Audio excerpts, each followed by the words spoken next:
ഇപ്പോഴത്തെ ഒരു ട്രെൻഡ് എന്ന് പറയുന്നത് രാഗം വേണം അങ്ങനെയൊന്നുമില്ല. ഒരു കമ്പ്യൂട്ടർ ഒരു സംഭവം ഉണ്ടെങ്കിൽ പ്രോഗ്രാമിംഗ് ചെയ്ത് നമുക്ക് അതെ ചെയ്യണം. അതിനെ പറ്റിയിട്ട് എന്താണ് കൈലാസ് എന്ന് പറയുന്ന മ്യൂസിക് ഡയറക്ടറിന് ഇപ്പോ പറയാനുള്ളത്? അതെന്താ സംഭവം എന്ന് വെച്ച് കഴിഞ്ഞാൽ, ഞാൻ ആക്ച്വലി കേട്ട് വളർന്ന മ്യൂസിക് എന്ന് പറഞ്ഞു കഴിഞ്ഞാൽ A Rahman, Ilaiyaraaja, Ouseppachan sir, Raveendran master, Johnson master, Sarath sir, ഇവരൊക്കെ പാട്ടുകൾ കേട്ടിട്ടാണ് വളർന്നിട്ടുള്ളത്. അപ്പോൾ അവരുടെ പാട്ടുകൾക്കൊക്കെ സോളിഡ് മെലഡിയാണ് എപ്പോഴും. അത് പലപ്പോഴും പല രാഗങ്ങളെ ബേസ് ചെയ്തിട്ടായിരിക്കും.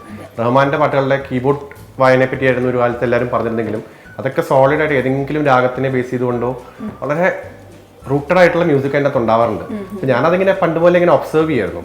അപ്പോൾ ഞാനിപ്പോൾ കഴിഞ്ഞ റീസെൻ്റ് ഒരു 10-15 ഇയേഴ്സിലത്തെ മ്യൂസിക് ഞാൻ ശ്രദ്ധിക്കുമ്പം അങ്ങനെ ഉള്ള പാട്ടുകൾ കമ്പാരിറ്റീവ്ലി വളരെ കുറവാണ്. എനിക്ക് തോന്നുന്നു രവീന്ദ്രൻ മാസ്റ്ററിൻ്റെ ഒക്കെ മരണത്തിനൊക്കെ ശേഷം അങ്ങനത്തെ ഒരു കൈൻഡ് ഓഫ് മ്യൂസിക് തീരെ ഇല്ല. അപ്പൊ എനിക്ക് കഴിഞ്ഞ ഒരു 10-12 വർഷം, ഞാൻ 15 വർഷമായിട്ട് മ്യൂസിക് ഫീൽഡിലുണ്ട്. സ്കൂളിൽ പഠിക്കുമ്പോൾ ഫസ്റ്റ് മ്യൂസിക് ആൽബം ചെയ്യുന്നത്.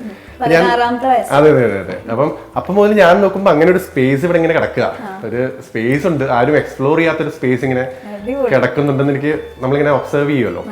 അങ്ങനെ ഉണ്ട് മനസ്സിലായി. എപ്പോഴെങ്കിലും നമുക്കൊരു അവസരം കിട്ടുമ്പോൾ നമുക്കൊന്ന് പറ്റി നോക്കാം. അതെ അതെ അതെ അങ്ങനെ അതെ. അപ്പം അതിന്റെ ഭാഗമായിട്ട് തന്നെ ഇപ്പൊ രീതികോളം എന്ന് പറഞ്ഞാൽ രാഗം എടുക്കാനുള്ള കാരണം എന്ന് പറഞ്ഞു കഴിഞ്ഞാൽ രീതികോള രാഗത്തിന് ഒരു ഡിവൈൻ ലവിന്റെ ഒരു ഫീൽ ഉണ്ട്. ഒരു നോർമൽ ലവ് അല്ല, ഒരു ഡിവൈൻ, ഒരു കൃഷ്ണൻ രാധാ പ്രണയം എന്നൊക്കെ പറഞ്ഞ പോലത്തെ ഒരു ഫീൽ. അതെ അതുപോലെ.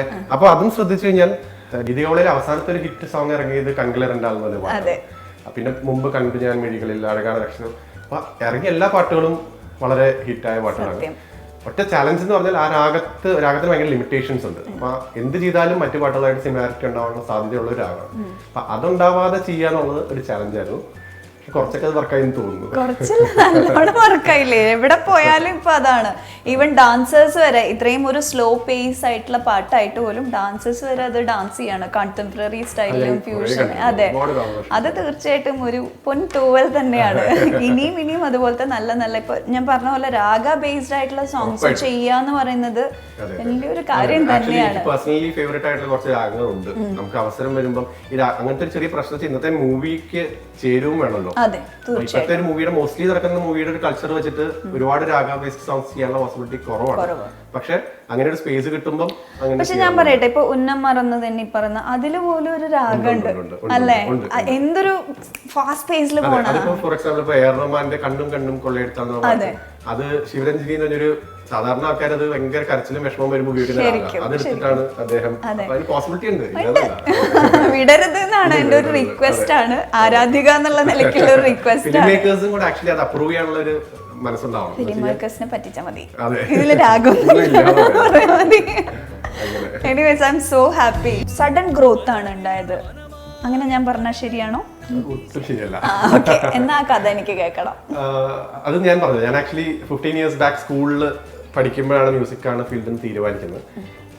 15 വർഷം എടുത്തു ആക്ച്വലി നമ്മുടെ പാട്ട് ഒരെണ്ണം ഇറങ്ങിയ ആൾക്കാർ കേൾക്കാൻ. അപ്പം ഇത്രയും കാലം നമ്മൾ ഇതിനുള്ള ആഗ്രഹമുണ്ട്, പക്ഷേ പ്രൊജക്ട് ഹാപ്പൻ ചെയ്ത പ്രൊജക്ട് ഇറങ്ങാതിരിക്കുക അങ്ങനെയൊക്കെയുള്ള അത്. അപ്പോൾ അത്രയും നാളും അഡ്വർടൈസ്മെന്റ് മ്യൂസിക്കാണ് ചെയ്തുകൊണ്ടിരുന്നത്, ജിംഗിൾസ് ആയിരുന്നു ചെയ്തുകൊണ്ടിരുന്നത്.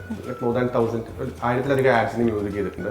അപ്പോഴൊക്കെ നമുക്കിങ്ങനെ ഒരു ഓപ്പർച്യൂണിറ്റി വരുമ്പോൾ നോക്കാം എന്നുള്ളത് ഇങ്ങനെ വെയിറ്റ് ചെയ്തിരിക്കുകയായിരുന്നു. അപ്പം ശരിക്കും സഡൻ ഗ്രോത്ത് എന്ന് പറയാൻ പറ്റില്ല, പക്ഷെ ഇപ്പം ആലോചിക്കുമ്പോൾ ഇതാണ് നമ്മൾ ഇതിന് വേണ്ടിയിട്ട് എവിടെയൊക്കെയോ ഇങ്ങനെ പ്രിപ്പയർഡ് ആയിക്കൊണ്ടിരിക്കുകയായിരുന്നു. അങ്ങനെ വേണമെങ്കിൽ പറയാം. കാരണം ഇപ്പൊ ആലോചിക്കുമ്പോൾ അങ്ങനെ, കാരണം ഈ വർഷങ്ങളുടെ എക്സ്പീരിയൻസ് ആക്ച്വലി നമുക്കിപ്പം ഭയങ്കര ഗുണമായി എല്ലാ രീതിയിലും. മ്യൂസിക് ചെയ്യുന്നതിലാണെങ്കിലും അതെ, ആൾക്കാരെ ഹാൻഡിൽ ചെയ്യുന്നതും അതെ. ചിലപ്പോൾ ഒരു 10 വർഷം മുമ്പ് ചിലപ്പോൾ ഒരു പാട്ട് ഇറങ്ങി ഹിറ്റായിരുന്നെങ്കിൽ ചിലപ്പോൾ അതോടെ ചിലപ്പോൾ വാനിഷ് ആയി പോയത് പറയാൻ പറ്റില്ല, എനിക്കറിയില്ല. പക്ഷെ ഇപ്പൊ അത് കറക്റ്റ് റൈറ്റ് ടൈമാണെന്ന് ഇപ്പൊ തോന്നുന്നു. ഇതിലൊരു ഭാഗ്യത്തിന്റെ ഫാക്ടറും കൂടി ഉണ്ട്. ഒരു കലാകാരന്റെ തലവര ശരിയാവാന്നൊക്കെ പൊതുവെയുള്ള വിശ്വാസമാണ്. ഭാഗ്യത്തിൽ എത്രത്തോളം വിശ്വസിക്കുന്നു? ഭയങ്കരമായി അങ്ങനെ വിശ്വസിക്കുന്നില്ല. ഭാഗ്യത്തെക്കാൾ കൂടുതൽ ഈ പറഞ്ഞ പോലെ ഹാർഡ് വർക്ക് ചെയ്യുക, സ്മാർട്ട് വർക്ക് ചെയ്യുക എന്നൊക്കെ ഉള്ളതാണ് നമ്മളെ വിചാരിക്കുന്ന കാര്യം. പക്ഷെ ഫിലിം ഫീൽഡിൽ നമുക്കൊരു ഓപ്പർച്യൂണിറ്റി കിട്ടുക, അത് വിചാരിച്ച പോലെ ഇറങ്ങാനൊക്കെ ഒരു അതിൻ്റെ അതൊരു ഭാഗ്യ ഫാക്ടർ ഉണ്ട്. കാര്യം ഫോർ എക്സാമ്പിൾ ഇപ്പോൾ തീവണ്ടിയുടെ ഡയറക്ടർ ഫെൽനിനെ ഞാൻ 5 വർഷം മുമ്പ് ഒരു അഡ്വർടൈസ്മെന്റിന് ഫെൽനിക്ക് വേണ്ടി മ്യൂസിക് ചെയ്യുമ്പോഴാണ് ഞങ്ങൾ അറിയണത്. അതെ, 5 വർഷം കഴിഞ്ഞ് ഫെൽനി ഒരു പടം ചെയ്യാൻ നേരത്ത് വിളിച്ചേടാ നീ തന്നെയാണ് ഈ സിനിമ ചെയ്യുന്നതെന്ന് പറയുന്നതാണല്ലോ ഒരു വിളിക്കാതിരിക്കാൻ. അന്ന് എസ്റ്റാബ്ലിഷ് ആയ ഒരാളുടെ പുറകെ പോകാം. അപ്പൊ അത് പോകാതെ അന്ന് നമ്മൾ ഒരുമിച്ച് വർക്ക് ചെയ്യാൻ നേരത്ത്, അന്ന് ഞാൻ ആക്ച്വലി അഡ്വർടൈസ്മെന്റ് മ്യൂസിക്കിൽ എസ്റ്റാബ്ലിഷ്ഡ് ആണ്. അന്ന് ഫെൽനി ഫസ്റ്റ് ആയിട്ട് ചെയ്യുമ്പോൾ ഞാൻ ഫെൽനിയുടെ കൂടെ നിന്ന് അതിന് ചെയ്യാൻ പറ്റുന്നതൊക്കെ ചെയ്തു, അങ്ങനെ വർക്ക് ചെയ്തു. അപ്പൊ ആ ഒരു കംഫർട്ട് ഫാക്ടർ ആണ് ഈ സിനിമയിൽ എത്തിച്ചതും. അപ്പൊ അതൊരു ഭാഗ്യമാണ്. give and take. അതെ അതെ അതെ. ഓക്കെ